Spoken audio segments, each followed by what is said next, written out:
નમસ્તે વિદ્યાર્થી મિત્રો, મારું નામ છે શિવાંગી પટેલ અને SP2 એજ્યુકેશનમાં આપ સર્વનું હાર્દિક સ્વાગત છે. આજે હું તમારી સમક્ષ નવું બીજા સેમનું એટલે કે B.Ed સેમ 2નું પાઠ આયોજન નોંધ કેવી રીતે લખવી તે કોન્સેપ્ટ લઈને આવી છું. તો ધ્યાનપૂર્વક તમે વિડીયોને જોજો. નવા હોય તો ચેનલને સબસ્ક્રાઈબ કરો, લાઈક કરો અને શેર કરો. કમેન્ટ કરવાનું ના ભૂલતા. અહીંયા મેં ધોરણ 8ની અંદર ગણિત વિષયમાં અવયવીકરણનું વિષયાંગ ભણાવવા માટે જે શાળા ઇન્ટર્નશીપની અંદર 35 મિનિટનો તાસ આપવાનો હોય છે, એ દરમિયાન જે તમારે ભણાવવાનું હોય છે તે એ બધી જ માહિતી આપતું આ પાઠનું આયોજન અહીંયા કરવામાં આવ્યું છે. જેમાં સર્વપ્રથમ અહીંયા તમારે બધી જ માહિતી પૂરવાની હોય છે. પદ્ધતિ 1માં ગણિત, પદ્ધતિ 2માં વિજ્ઞાન, સમય 35 મિનિટ, જે તારીખે તમારે તાસ આપવાનો હોય છે એ તારીખ અને તાસ નંબર એટલે જે તાસ નંબર તમને શાળામાંથી ફાળવવામાં આવ્યો છે એ તાસ અહીંયા લખવાનો. શૈક્ષણિક પદ્ધતિમાં આગમન નિગમન પદ્ધતિ, શૈક્ષણિક પ્રયુક્તિ, પ્રશ્ન પ્રયુક્તિ, કથન ચર્ચા પદ્ધતિ. પુસ્તકનું નામ ધોરણ 8 ગણિત. પ્રકાશકનું નામ ગુજરાત રાજ્ય શાળા પાઠ્યપુસ્તક મંડળ વિદ્યાન ગાંધીનગર. જે પાન નંબર હોય તે પાન નંબર અહીંયા નોંધવાનો. ત્યારબાદ વિદ્યાર્થીઓના સામાન્ય હેતુઓ, જેમ કે ગણિતને લગતું જ્ઞાન તે પ્રાપ્ત કરે, વિદ્યાર્થીઓ ગણિતમાં કેટલીક સમજ કેળવે, વિદ્યાર્થીઓ ગણિતના જ્ઞાનનો નવીન પરિસ્થિતિમાં ઉપયોગ કરે અને વિદ્યાર્થીઓ ગણિતને લગતા કેટલાક કૌશલ્ય વિકસાવે. આ શૈક્ષણિક સાધન સામગ્રીમાં તમે કઈ સાધન સામગ્રીનો ઉપયોગ કરશો તે અહીંયા દર્શાવવાની રહેશે. એકમ માટે અપેક્ષિત પૂર્વ જ્ઞાન એટલે કે વિદ્યાર્થીઓ પહેલેથી જ તે એકમ વિશે થોડું ઘણું જ્ઞાન ધરાવતા જ હોય છે. જેમ કે વિદ્યાર્થીઓ પ્રાકૃતિક સંખ્યા જણાવે, વિદ્યાર્થીઓ ગુણાકાર અને ચલ જણાવે. ત્યારબાદ આપણે જોઈએ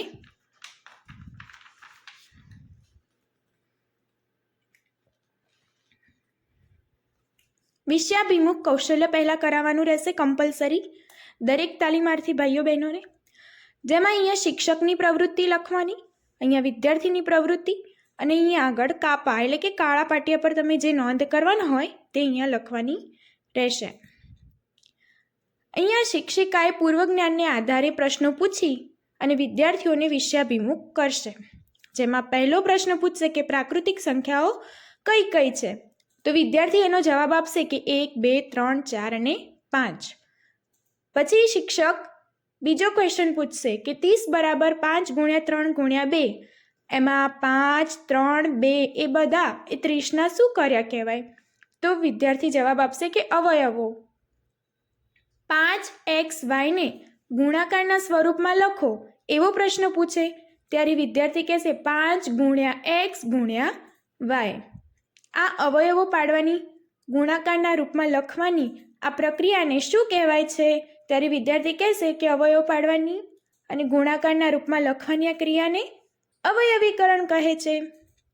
અહીંયા વિશિષ્ટ હેતુઓ અને અપેક્ષિત વર્તન પરિવર્તન વિદ્યાર્થીઓના જોવામાં આવતા હોય છે. એમાં વિશિષ્ટ હેતુમાં વિદ્યાર્થીઓ પૂર્વ જ્ઞાનને યાદ કરે, અપેક્ષિત વર્તન પરિવર્તન વિદ્યાર્થીઓ પૂર્વ જ્ઞાનને યાદ કરે છે. તેવી જ રીતે જે અહીંયા આગળ આપણે પ્રશ્નો પૂછ્યા તે બધા મુદ્દાનો અહીંયા નોંધ કરવાની હોય છે. જે શૈક્ષણિક મુદ્દા ચલાવવાના હોય તે રહ્યા.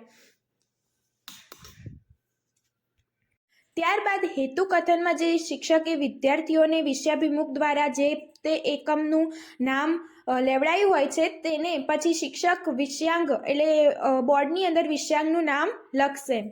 પછી તેના વિશિષ્ટ હેતુ અને અપેક્ષિત વર્તન પરિવર્તન અહીંયા જણાવવામાં આવ્યા છે. પછી શિક્ષક કથન કરશે તે ચલો વિદ્યાર્થી મિત્રો આજે આપણે અવયવીકરણ વિશે માહિતી મેળવીશું. ત્યારબાદ વિદ્યાર્થીઓ પણ વિષયાંગના નામથી જાણીતા થઈ અને પરિચિત થઈ જશે. પછી આપણે બોર્ડમાં વિષયાંગ લખી દેવાનો રહેશે. ત્યારબાદ વિષય નિરૂપણ એટલે કે સમજૂતી જો તમે જે ચલાવવાના હોય તે મુદ્દાઓ અહીંયા સ્પષ્ટ કરવાના હોય છે. ધારો કે અહીંયા આગળ અહીંયા આગળ અવયવની જે સામાન્ય રીત છે તે શીખવવા માટે પહેલાં 5xy પ્લસ 10xના અવયવ મેળવવા છે. તો એક દાખલાના સ્વરૂપે સામાન્ય અવયવ મેળવવાની રીત શીખવવામાં આવે છે વિદ્યાર્થીઓને. અને સાથે સાથે વિદ્યાર્થીઓને અહીંયા શિક્ષકે પ્રશ્ન પણ પૂછતા રહેવાનું છે. એકલું બોર્ડ વર્ક કરવાનું હોતું નથી કે એકલું બોલવાનું પણ નથી હોતું. વિદ્યાર્થીઓને સાથે જોડવાના પણ હોય છે શિક્ષણ કાર્યમાં. એના જવાબ પણ વિદ્યાર્થી મિત્રો આપશે. અને આ કાર્ય જે અહીંયા સાઈડમાં લખ્યું છે 5xy પ્લસ 10x એ બોર્ડની અંદર લખવાનું રહેશે કાપામાં. ત્યારબાદ તે જે નિયમ તારવ્યો એના પરથી જ આપણે એક ઉદાહરણ લઈશું. 12x અને 36 એ બંનેમાં સામાન્ય જે અવયવ છે તે ગણતા શીખવાડીશું. તે જ રીતે અહીંયા જે વિદ્યાર્થીઓને વિશિષ્ટ હેતુઓ છે કે જે આપણે સામાન્ય અવયવ શીખવાડના છે એ વિદ્યાર્થીઓનો એ આપણો વિશિષ્ટ હેતુ છે કે વિદ્યાર્થીઓને આપણે સામાન્ય અવયવ પાડતા શીખવવાના છે. પછી અહીંયા વિદ્યાર્થીઓને દાખલો ગણાવીએ અને સાથે સાથે થોડા ઘણા પ્રશ્નો પણ પૂછતા રહેવાનું છે, જે તમે અહીંયા સ્ક્રીન ઉપર જોઈ શકો છો. ત્યારબાદ સામાન્ય અવયવની પછી પદવાળા સામાન્ય અવયવો લઈશું. પછી એમાં પણ પ્રશ્નો પૂછીશું. ત્યારબાદ આપણે નિત્યસમ એનો ઉપયોગ કરી અને અવયવીકરણ કરતા વિદ્યાર્થીઓને શીખવવાના છે તે વિશિષ્ટ હેતુ છે. અને અપેક્ષિત વર્તન પરિવર્તન કે એમાં નિત્યસમનો ઉપયોગ કરીને વિદ્યાર્થી અવયવીકરણ કરતા શીખી જાય છે. અહીંયા નિત્યસમનો આપણે ઉપયોગ કરી અને સાબિત કરવાનું છે ડાબા બરાબર જબા. અહીંયા plus a plus b square બરાબર a square plus 2ab plus b square વાળો નિત્યસમ અને a minus b square is equal to a square minus 2ab plus b square વાળો નિત્યસમ. આ બંને નિત્યસમને સાબિત કરવાના છે અને કાપા પર તેની નોંધ પણ કરવાની છે. ત્યારબાદ તે નિત્યસમને લગતા ઉદાહરણ પણ આપણે ગણાવીશું વિદ્યાર્થીઓને. સાથે સાથે જે ગાણિતિક ક્રિયા કરતા હોઈએ ત્યારે અમુક પ્રશ્નો પણ વિદ્યાર્થીઓને આપણે પૂછી શકીએ છીએ, જેમ કે 8xના અવયવ કયા કયા છે, તો 8ના અવયવ પાડો તો 4 દુ 8 અને ગુણ્યા x. 16 કોનો વર્ગ છે, તો કે 4નો. એવી રીતે તમે પ્રશ્નો પૂછી શકો છો. ત્યારબાદ મૂલ્યાંકન કસોટી. મૂલ્યાંકન કસોટીમાં તમે જે પાઠ દરમિયાન જે પણ શીખવાડ્યું તેને લગતા પ્રશ્નો વિદ્યાર્થીઓને તમારા રોલઅપ બોર્ડમાં લખીને તમે બતાવી શકો, ક્યાં તો પછી ચિઠ્ઠીઓ બનાવી અને પછી વિદ્યાર્થીઓને ચિઠ્ઠી ઉપાડવાનું પણ કહી શકો. તમારી પદ્ધતિ તમારા વિચારવા ઉપર હોય છે કે તમે કઈ રીતે મૂલ્યાંકન કસોટી કરો છો. ત્યારબાદ મૂલ્યાંકન કસોટી થઈ જાય અને પછી તમારે સ્વાધ્યાયમાં તમારે જે પ્રશ્ન આપવા હોય પાઠને લગતા, તમે જે ભણાવ્યું તેને લગતા તમે આપી શકો છો.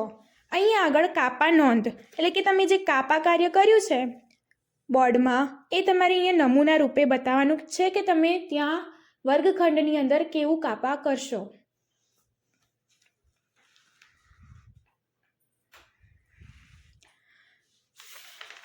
અહીંયા શિક્ષક તમારું મૂલ્યાંકન પાછળ બેસી અને નિરીક્ષણ કરશે, જે સૂચનો હશે જરૂરી તે આપશે.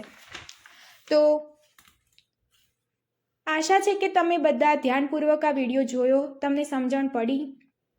તો તમે મારી ચેનલને સબસ્ક્રાઈબ કરો, લાઈક કરો, શેર કરો અને વધુને વધુ સપોર્ટ કરો. Thank you.